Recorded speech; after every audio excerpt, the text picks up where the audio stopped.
police state. Chinese censorship strikes again. This time, the Communist Party has decided to take down posters of Xi Jinping himself, and you might be wondering why.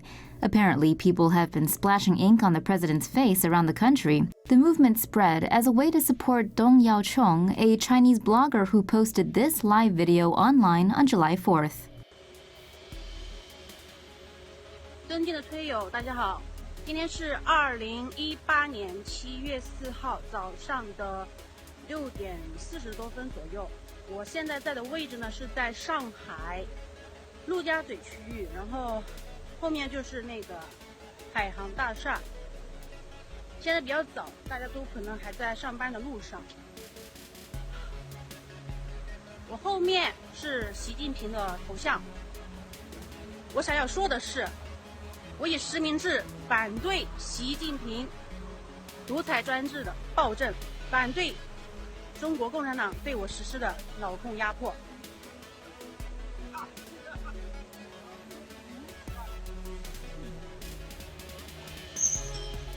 我反对，对他恨之入骨。我让你。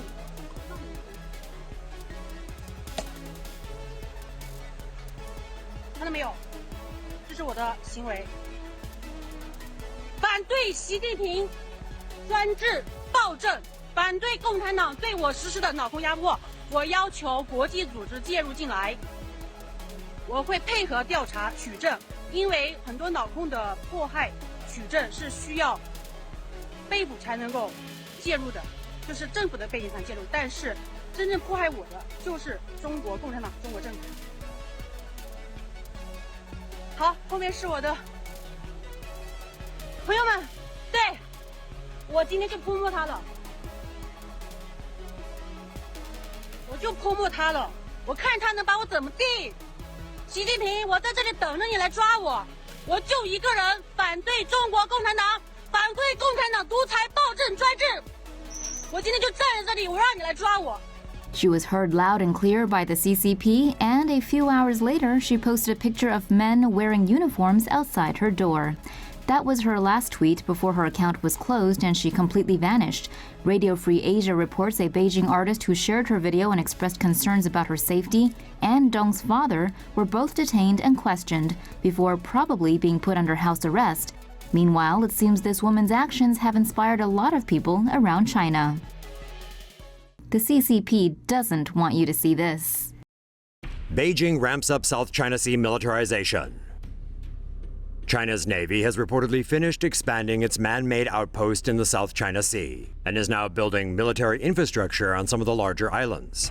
China is outfitting its three largest outposts, Fiery Cross, Subi, and Mischief Reefs in the Spratly Islands, with military infrastructure.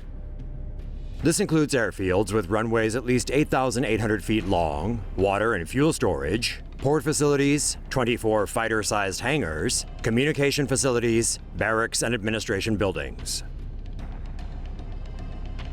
Once the facilities are complete, China can house up to 3 regiments of fighter jets in the Spratly Islands. The 3 air bases and another on Woody Island in the Paracels will give Chinese fighter jets the ability to operate over almost the entire South China Sea. Meanwhile, China has also developed radar surveillance coverage of almost the entire region. The Hague International Tribunal rejected China's claims of historical ownership in the South China Sea last July. China has firmly rejected the ruling. Parts of the South China Sea are claimed by China, Brunei, Taiwan, Malaysia, Indonesia, the Philippines, and Vietnam. 再见 privacy. China's found another way to get even more user data. At the end of February, Apple will move China-based iCloud users' data and keys from its servers in the US to China.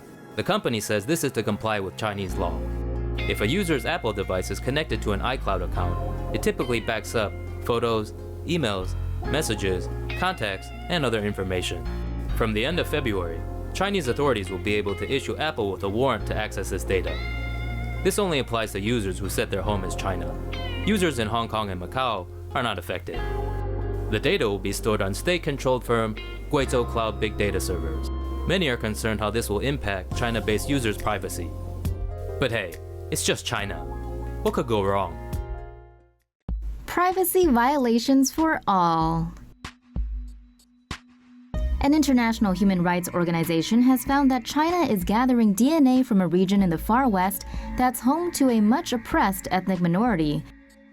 The Xinjiang Uyghur Autonomous Region is home to about 10 million Uyghurs, a Muslim Turkic group with a long history of discord with the mainland. As such, it's one of the most tightly controlled parts of China. According to Human Rights Watch, authorities in Xinjiang are now collecting DNA samples and biometric data from all residents aged 12 to 65. Police officers collect photos, fingerprints, household registration data, and iris scans during home visits or at designated collection points. Blood types and DNA are gathered through a government health exam called Physicals for All. Data is transmitted to a database and linked to the individual's national ID number. People originally from Xinjiang who have moved to other parts of China are also required to submit their information locally. Over 18 million people have participated in the physical as of November 2017. Though Physicals for All is supposedly voluntary, residents are expected and often pressured to take part. Human Rights Watch has slammed the mandatory data banking as a gross violation of human rights, adding that carrying it out under the guise of a free healthcare program makes it even more disturbing. Minority Report is now a reality in China. China is using big data to target ethnic minorities in Xinjiang, detaining them on the basis that they may someday threaten the government. Beijing has been using surveillance cameras with facial recognition technology, Wi-Fi sniffers, and police checkpoints to monitor the country's Uyghur population. Data from these sources, as well as existing health, banking, and other records, feeds into the Integrated Joint Operations Platform, a system that uses predictive policing to flag down potential threats. Authorities personally visit flagged individuals to gather more information, but can take into custody anyone deemed suspicious, whether or not they've committed a crime. Most detainees are sent to political education centers where they are reportedly indoctrinated in Chinese socialist ideology. Reports estimate that roughly 120,000 people are being held indefinitely without charge or trial inside the camps. Uyghur woman forced to marry a guy she doesn't love. A post from the Facebook account Talk to East Turkestan has gone viral in Asia. In the post, they claim the Chinese government is forcing Uyghur women to marry Chinese men after locking up Uyghur men. The Uyghurs are a Turkic ethnic group with their own distinct language and culture separate from China's ethnic Han majority. The page claims that forced marriage is a part of the Chinese government's program to assimilate ethnic minority groups with the Han majority to reduce tensions between the different ethnic groups. In the video included with the post, a host is seen asking an apparently Chinese man how long he has known a Uyghur woman standing before him. He says 2 months. The RFA reports that in 2014, a local county government in Xinjiang, where the majority of the Uyghur people live, announced a Uyghur Han marriage and family incentive strategy.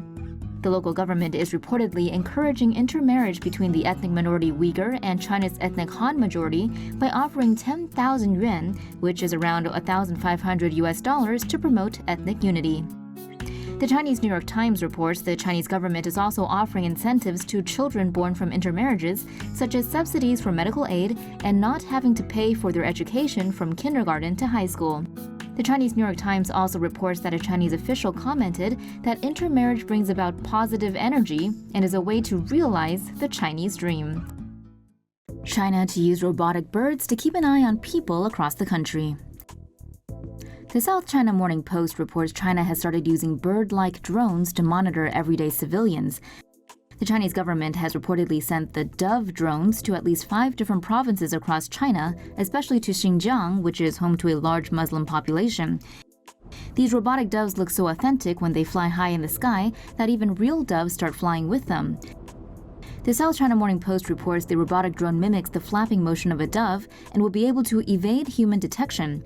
The robot doves may even be camouflaged with feathers to further distort radar signals. The interior of the robotic dove contains mechanisms such as a GPS antenna, a data link antenna, a battery, an HD camera, flapping mechanism, and a flight control system. The project, codenamed Dove, is being led by a team of researchers who conducted various experiments, such as flying the Dove drones over a flock of sheep who paid no attention to the drones above. One of the researchers of the project told the South China Morning Post technology has the potential to be used not only for military purposes, but also for disaster relief and emergency response.